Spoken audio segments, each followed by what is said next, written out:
গাড়ি পাওয়া যায় বলদিন, গাড়িটা কোথায় পাওয়া যায়? আমরা চলে যাবো পাগলা সীতা শোরুমে, চলো।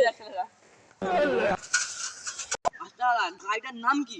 এই গাড়িটার নাম নতুন সাইকেল। আচ্ছা ঠিক আছে, এইটার কি নাম তাহলে? এটা হায়াবুসা। এই চোখে যদি চলে সবার এইটাই, এইটার তাহলে কি নাম? এইটার নাম হচ্ছে ভেরি গুড নেম। এই গাড়িটা আমরা গুড নেম। তারপরে তার মানে এখন এই গাড়িটার দাম বললে তাহলে কত কত পড়তে পারে এটার দাম? হ্যাঁ কমসে কম 5 লাখ পয়সা। আর লোন নিলে কত পড়বে? লোন নিলে হ্যাঁ কিস্তিতে নিলে কত পড়বে? 20 টাকা করে বছরে দিবে। বছরে মরে যাবো দিতে হবে তো?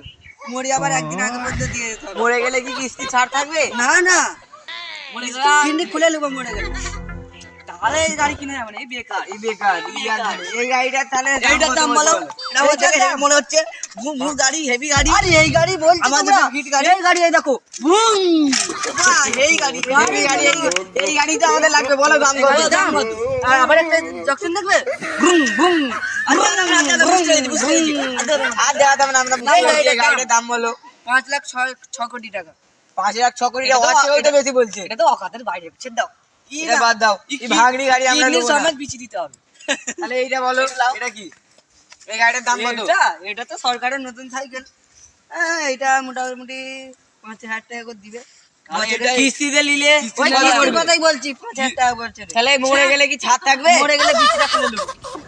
তাহলে এই গাড়ি ওই ডাউন পেমেন্ট কত? ডাউন পেমেন্ট একটা টল আর পয়সা 5,000 টাকা দিয়ে ডাউন পেমেন্ট হয়ে যাবে, মানলে চলে যাবে।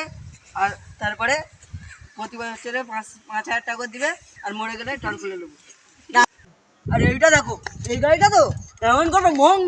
আর এইটা আর কিছু হবে না, চল।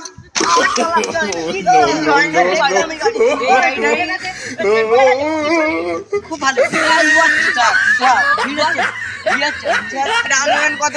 এটা মনে করলে তুমি এমন করে চেক নিয়ে পালাতে। তাহলে এই গাড়িটাই আমার লাগবে, একটু ক্যাশে নিয়ে যাবো। এলাও পয়সা খুলে দিতে হবে, পয়সা লাও। রাস্তে বলা যাবে কোন? আচ্ছা ঠিক আছে, চলো আমরা গাড়ি নিয়ে বেরিয়ে যাচ্ছি।